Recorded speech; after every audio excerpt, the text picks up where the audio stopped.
42 സങ്കീർത്തനം. നീർച്ചാൽ തേടുന്ന മാൻപേടയെ പോലെ ദൈവമേ, എന്റെ ഹൃദയം അങ്ങയെ തേടുന്നു. എന്റെ ഹൃദയം ദൈവത്തിനായി ദാഹിക്കുന്നു, ജീവിക്കുന്ന ദൈവത്തിനു വേണ്ടി തന്നെ. എപ്പോഴാണ് എനിക്ക് ദൈവസന്നിധിയിലെത്തി അവിടുത്തെ കാണാൻ കഴിയുക? രാപ്പകൽ കണ്ണീർ എന്റെ ഭക്ഷണമായി.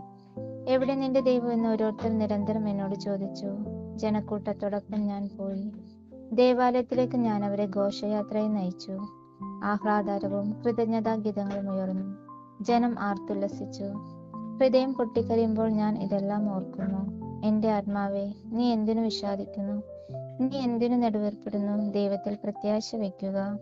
എന്റെ സഹായവും ദൈവവുമായ അവിടുത്തെ ഞാൻ വീണ്ടും പുകഴ്ത്തും. എന്റെ ആത്മാവേ, വിഷാദം പൂണ്ടിരിക്കുന്നു. അതിനാൽ ജോർദാൻ പ്രദേശത്തും ഹെർമോണിലും മിസാർ മലയിലും വെച്ച് അങ്ങയെ ഞാൻ അനുസ്മരിക്കുന്നു.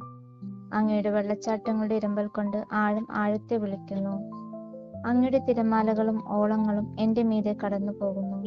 കർത്താവെ, പകൽ സമയത്ത് തന്റെ കാരുണ്യം വർഷിക്കുന്നു. രാത്രികാലത്ത് അവിടത്തേക്ക് ഞാൻ ഗാനം ആലപിക്കും.